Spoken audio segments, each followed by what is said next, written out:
여러분 안녕하십니까? 이 시간에는 고린도전서 8장 말씀 중심으로 드리겠습니다.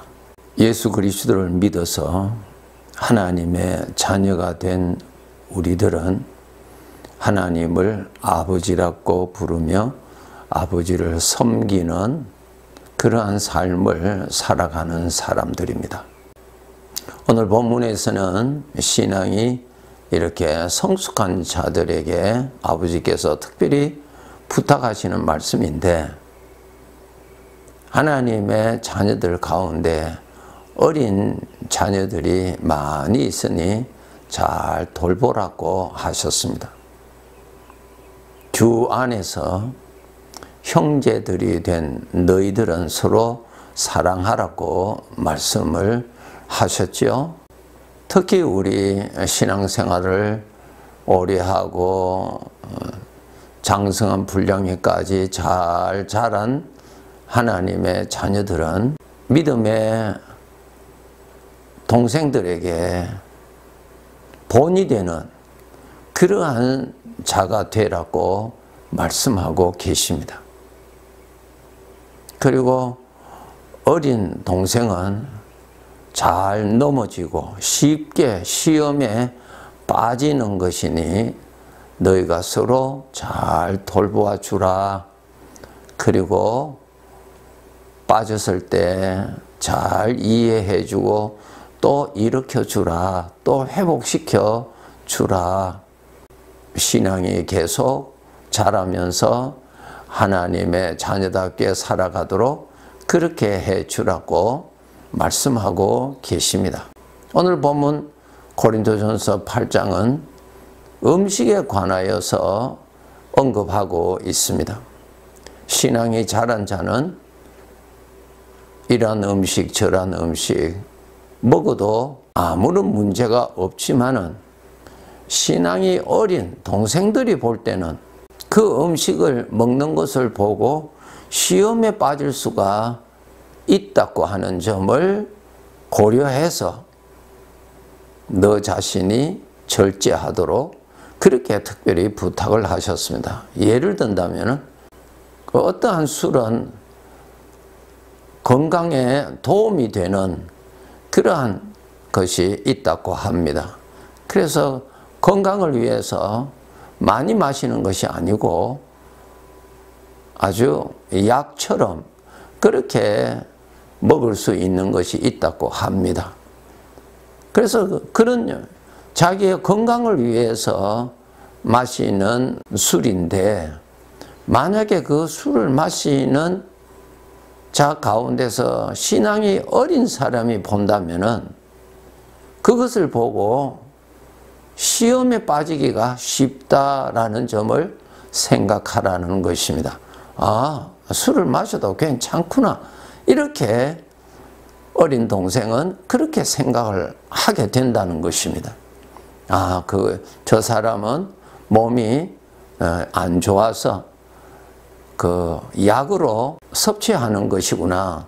이렇게 이해하기가 아직까지 어린 사람인 만큼 그 사람이 볼 때는 술을 마셔도 괜찮다고 생각을 하게 된다는 것입니다. 그것이 그 동생에게 잘못된 영향을 끼치게 된다는 것입니다. 그렇기 때문에 그러한 점들도 늘 생각을 해서 조심하라고 언급하고 있습니다. 오늘 13절에 보면은 이 음식으로 인하여서 이렇게 시험에 빠지는 경우가 있다고 했을 경우에 사도 바울은 이렇게 말을 합니다. 만일 음식이 내 형제를 실족하게 한다면 나는 영원히 고기를 먹지 아니하여 내 형제를 실족하지 않게 하리라 라는 말씀이 있습니다. 사도 바울은 그 고기를 먹고 안 먹고 아무 상관이 없어요.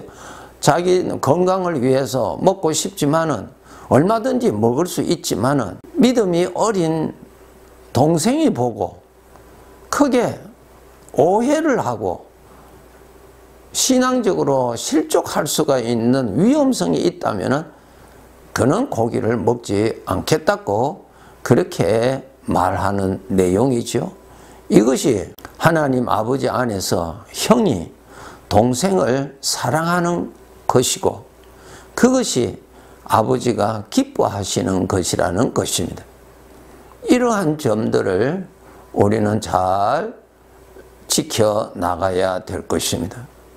교회에서 직분을 맡아서 섬기는 자들은 일반 성도들이 기대를 합니다. 아, 저 사람은 신앙이 좋은 사람이구나. 그렇게 일단 그 직분을 보고 그렇게 인정을 합니다. 그렇게 인정을 하게 되면은 그러한 신앙생활을 하기를 기대하게 됩니다. 그렇게 기대를 하는데 그 사람에게서 하는 말을 듣고 실족할 수도 있고요. 그 사람의 행동을 보고 또 넘어질 수도 있는 것입니다. 그렇기 때문에 신앙이 좀 있다고 하는, 신앙적으로 좀 성장했다고 하는 자들은 동생들을 생각을 해서 잘 자기 자신을 잘 돌보아 줘야 된다는 말씀을 하고 있습니다. 형들이 자기가 옳다고 해서 그것을 주장하다 보면은 자기 것이 옳다고 주장하다 보면은 상대방이 잘못됐다고 말을 해야 되고 옳고 잘못됐다는 것을 서로 이야기하다 보면은 육신의 생각이 크게 덧붙여서 나와서 상대방을 미워하게 되고 이렇게 발전이 됩니다. 그러한 것을 동생들이 보았을 때 그 동생들이 크게 실망하게 되는 것이죠. 그렇게 해서 동생들이 하나님을 가까이 하고자 원한 마음이 시들어지기가 쉽습니다. 이런 점들을 우리가 잘 생각해야 됩니다. 우리 아버지께서 우리들에게 항상 부탁하시는 말씀이 너희들은 서로 사랑하라고 말씀하셨습니다. 그 가운데 오늘 이 예를 가지고 생각한다면 동생들의 신앙생활에 해가 되지 아니하도록 늘 신경을 쓰라. 모든 것이 가하나 모든 것이 유익한 것이 아니라는 말씀이 있는 것처럼 내가 옳다고 해서만 주장하다가 보면은 여러 사람들에게 상처를 줄 수가 있는 것입니다. 나로 인하여서 형제들이 하나님을 더 가까이 하고 신앙생활을 하는데 도움이 된다면 좋은 형이 되는 것이고 동생들에게 신앙생활을 하고자 하는 마음조차도 꺾어버리고 적당하게 신앙생활을 해도 괜찮다고 하는 그러한 말과 행동을 보여준다면 그 동생에게 불행케 해주는 그러한 영향을 끼치는 사람이 되는 것입니다. 민수기 13장에 보시면은 이스라엘 백성들이 가나안 땅에 들어가기 전에 12정탐꾼을 가나안 땅에 보내어서 40일간 정탐하고 돌아오게 하지요. 잘 아시죠? 그 12사람은 각 지파의 지도자들입니다. 신임할 수 있는 지도자들입니다. 그 12사람이 가나안 땅에 잠입하여서 40일간 은밀하게 모든 상태를 살펴보고 돌아왔습니다. 돌아와서 온 백성들 앞에서 보고를 하지요. 보고를 할 때 12사람 중에 이 10사람은 어떠한 식으로 보고를 했느냐 하면은 가나안 땅에 갔더니 참 좋습니다. 그런데 그 가나안 땅을 우리가 싸워서 점령한다는 것은 도저히 있을 수 없습니다. 그 성벽을 우리가 무너뜨리고 우리가 이긴다는 것은 있을 수 없는 일이고 무기도 없는 우리들이 저들의 군사와 싸워서 그 땅을 정복한다는 것은 있을 수 없는 일입니다. 그곳에 가서 전쟁한다면 오직 있는 것은 우리의 죽음밖에 없습니다. 이러한 식으로 보고를 했습니다. 그 소리를 들은 모든 이스라엘 백성들이 민수기 14장에 보면은 밤새도록 저들은 낙심 가운데서, 불안한 가운데서, 두려움 가운데 있으면서 하나님을 원망하고 지금까지 애굽에서 이곳까지 온 길을 후회하고 또 인도자로 수고한 모세를 향하여 원망하고 밤새도록 저들이 또 통곡하고 그랬다고 기록되어 있습니다. 지도자의 언행이 그렇게 영향이 큽니다. 그런데 여기에서 한 가지 빠뜨린 거 있습니다.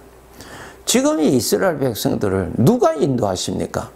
저들이 스스로 애굽에서 나왔습니까? 이제까지 저들이 이 광야의 길을 저들 스스로가 결정해서 왔습니까?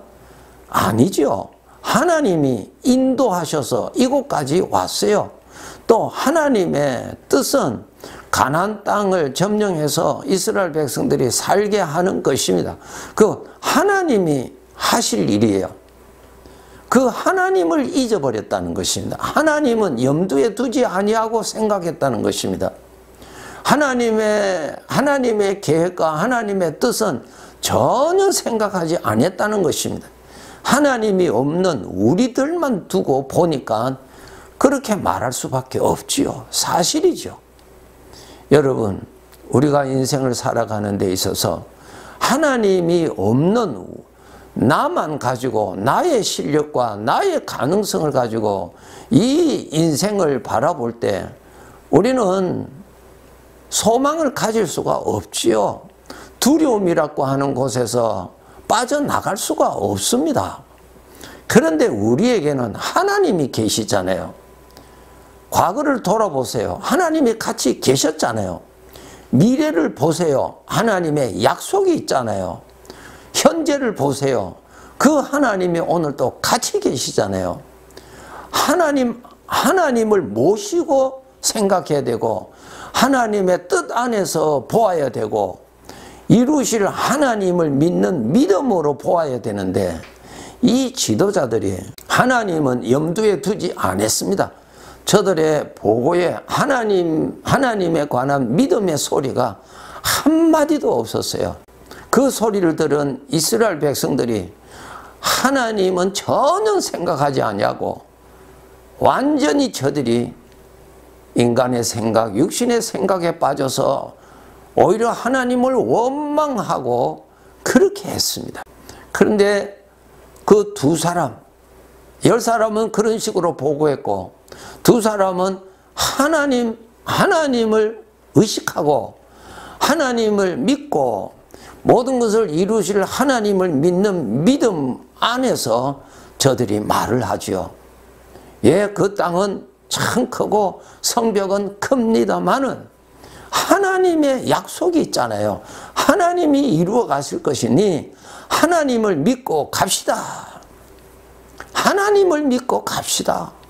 오늘 아침에도 하나님께서 만나를 주셔서 먹었는데 그 하나님이 인도하실 것이니 하나님 믿고 갑시다. 하나님과 함께 갑시다. 하나님을 따라 갑시다. 하나님이 앞에 서시니까 우리는 하나님을 믿고 따라가면 됩니다.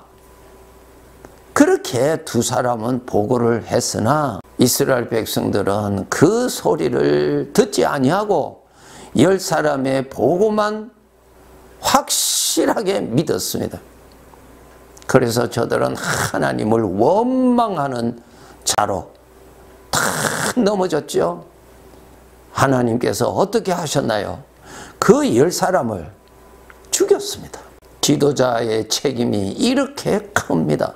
여러분, 신앙이 저 사람은 이러한 직분을 가졌으니 참 믿음이 좋겠다, 이렇게 기대감을 받고 있는 사람은 정말 책임이 큽니다. 하나님 안에서 보고 하나님을 모시고 보고 하나님과 함께 있으면서 보고 들으시는 하나님 앞에서 말을 하고 또 모든 뜻을 세우시고 이루실 하나님 앞에서 생각을 할 줄 알아야 되는 것입니다. 이것이 신앙이 성장한 사람이요, 신앙이 큰 형들의 신앙의 모습입니다. 여러분, 하나님이 없이 생각하는 것하고 하나님을 믿고 생각하는 것하고 다르지요. 하나님이 없는 가운데서 내 나름대로 말하는 것하고 하나님 앞에서 말하는 것하고는 다르지요. 믿음이 장성한 자는 살아계시는 하나님 앞에서, 나의 말을 들으시는 하나님 앞에서, 전능하신 하나님 앞에서 생각을 할 줄 알고 말할 줄 알고 행동할 줄 알아야 되는 것입니다. 이러한 형들이 많이 있는 교회는 복이 많은 교회입니다. 그러한 곳에서는 동생들이 바르게 신앙이 자라는 사람들이 많이 일어날 수가 있습니다. 잡초가 우거진 가운데서 신앙이 잘 자랄 수는 없는 법이지요. 그래서 신앙생활을 일찍이 한 사람들, 믿음이 있다고 하는 사람들, 교회의 직분을 가지고 섬기는 자들에게 이렇게 동생들 앞에서 아주 중요한 사명이 있다는 것을 잊지 마시고 본이 되는 신앙생활을 잘 해야 됩니다. 이렇게 동생들 앞에 본이 될 때 그것이 곧 하나님 아버지의 기쁘심이 되는 것이고 동생에게는 큰 유익을 끼치는 사랑이 되는 것입니다. 위로는 아버지를 기쁘시게 하는 신앙생활, 또 함께하는 형제들에게는 신앙생활에 덕과 유익을 끼치는 그러한 형제로서 우리가 살아야 할 것입니다. 이러한 좋은 신앙생활을 하는 우리들이 되도록 그렇게 섬기며 살아갑시다. 네, 감사합니다.